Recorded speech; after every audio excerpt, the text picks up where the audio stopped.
أظن تبرهين تلنا عنهين وطلاب قبي كل كتويوي لمن ترغ يالي وتفابولا وأن كوتورين كوت حاتان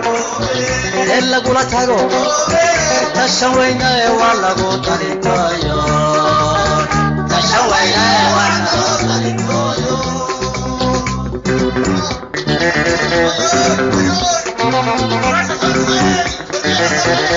kulanti wacan oo wanaagsan dhageystayaal ku soo dhawaada qaybtii 6aad ee barnaamijka yaa fikirey federaalka Soomaaliya oo ah taxane ku saabsan soo bixi federaalka Soomaaliya.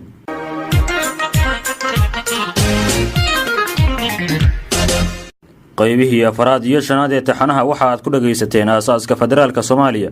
iyo qaybo kamid ah qiilka reer galbeedka iyo jawaabaha su'aalo dhowr ah oo inta badan bulshada Soomaalidu ay isweydiiyaan.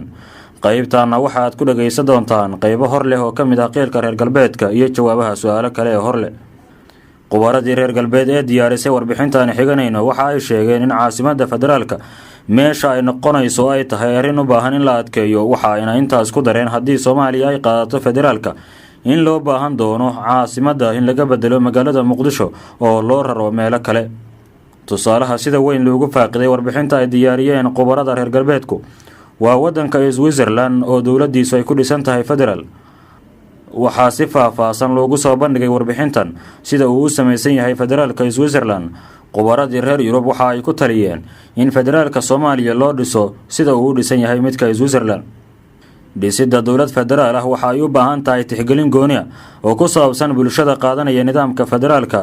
si aan u ogaano in federaalka Switzerland ay qaadan karto Soomaaliya waxaan u baahanahay inaan ogaano sida uu dhisan yahay federaalka Switzerland iyo qaab dhismeedka bulshada reer Switzerland.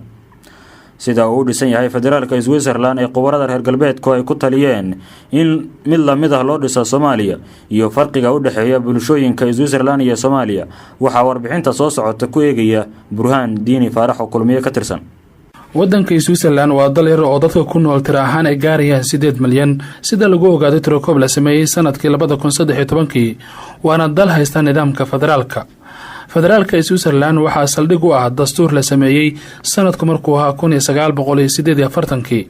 waxaana dastuurkaas la bedelay tiro dhowr jeer waxaana ugu dambeysay sanadkii 2000. isbedelkaasna ma uusan ahayn mid siyaasadeed hase ahaatee waxaa lagu talagalay in lagu qaabeeyo nidaamka federaalka oo ceebo badan ka soo noqdeen maamul goboleedyaduna guuldarooyin dhowr ay kala kulmeen. dowladda Switzerland waxa ay ka kooban tahay 26 maamul goboleed oo dastuurku siinayo madax bannaani aan xadideynin waxayna ay awood u leeyihiin inay qabtaan howlaha aan ahayn kuwa loo xilsaaray dowladda federaalka ah. awoodda dowladda federaalka ah waxaa dastuurku u xadiday si uusan u xadidin midda maamul goboleedyada. maamul goboleed walbana waxa uu leeyahay dastuur laga xanaftiray wax walba oo ka hor iman kara dastuurka federaalka ah. waxaa jira qodob dastuuri ah u yaala dowladda federaalka ee Switzerland oo ah in dowladda federaalka ay awood u leedahay xiriir u jaridda dalalka shisheeye. hase ahaatee arrinta taa ka bedelanaya ah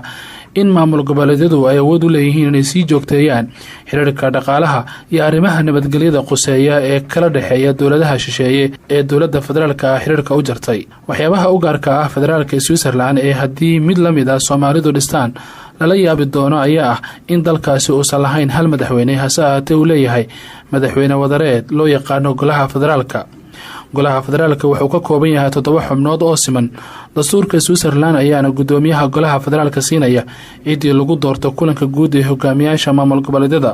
sidoo kalena gudoomiye ku-xigeenka ayaa isla goobta lagu doortaa. gudoomiyaha golaha federaalka waxa uu xilka hayn karaa 1 sano oo kaliya 2 sano oo isku xigta inuu xilka ku guuleystana waa sharci darro marka loo eego dastuurka wadankaas. golaha federaalka muddada xilhayntooda waa 4 sano waxaana soo doorta xildhibaanada labada aqal ee wada jira. 2 aqal oo baarlamaan ayaa ka dhisan Switzerland. aqalka koobaad oo ah golaha shacabka wakiilada waxa ay ka kooban yihiin 200 oo xildhibaan waxaana laga soo doortaa 26 maamul goboleed. maamul goboleed kastana waxa uu saami u helaa xildhibaano ku salaysan tirada dadweynaha. aqalka sarena waxa uu ka kooban yahay 46 xubnood. maamul goboleed walbana uu soo doorto 2 xildhibaan. dhinaca kalena qaab dhismeedka bulshada Switzerland ayaa ka duwan midka bulshada Soomaalida. waxa ay ku kala duwan yihiin diin ahaan, waxay ku kala duwan yihiin dhinaca luqadaha, waxaaba u dhaxeeya farqi weyn oo lagu xusi karo 17 maamul goboleed oo kamid ah 26 maamul goboleed ee Switzerland waxay ku hadlaan luqadda Jarmalka 4 kamid ah waxay ku hadlaan luqadda Faransiiska hal maamul goboleedna waxaa looga hadlaa luqadda Talyaaniga 3 maamul goboleed waxaa looga hadlaa 2 luqadood oo kala ah Faransiiska iyo Jarmalka sidoo kale hal maamul goboleed oo kamid ah maamul goboleedada Switzerland ka jira waxaa looga hadlaa 3 luqadood oo kala ah Jarmalka Romaaniga iyo Talyaaniga si koobanna luqadaha looga hadlay Switzerland waa 4 oo kala ah Faransiiska Jarmalka Talyaaniga iyo afka Roomaanka si ka badan sida bulshada Switzerland Soomaalidu wadad wadaaga hal luqad hal diin hal dhaqan hal ummadna ah taasi oo ka dhigan in maamulku salaysan kala duwanaanshaha ummadeed uusan Soomaalida sinna ugu habboonayn waxaana meesha ka baxaya sheegashadii khubarada reer galbeedka ee ahayd in Soomaalida loo dhisay nidaam federaal ah iyadoo laga tusaale qaadanayo midka ka jira dalka Switzerland sida ku cad warbixintaas aad dhagaysateen farqiga u dhaxeeya Soomaalida iyo bulshada Switzerland waa mid aan daahnayn qaab dhismeedka bulshada reer Switzerland waxa uu suurtagal ka dhigayaa inay ku dhaqmaan nidaamka federaalka oo saami qaybsigiisa sal looga dhigay dastuurka dalkaasi ma doonayaan inaynu dawladahaano ma doonayaan inaynu dawladahaano ayaan doonaynin wii gumaysigu diraan ogaa kuwii danaheenna xabaali jiray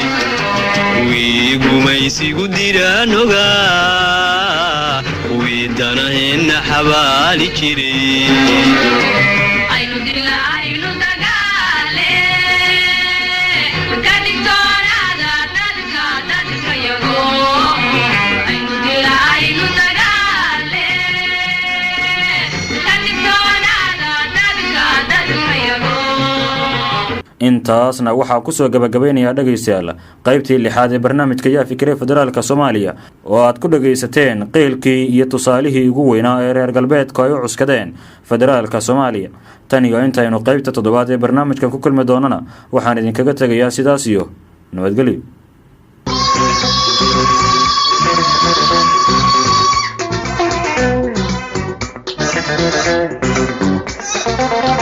inatiriyo تعبشان لوكستان أبي عير لتريو وحمة ريال توب أن حنيو وعاد أن تورين إذن تليان أما تويوي نبات تاميو نولا دبتال ووحت السرين توبي عضو عيلك لغو تغو وقت حان قبيل لبدا تلو في نورون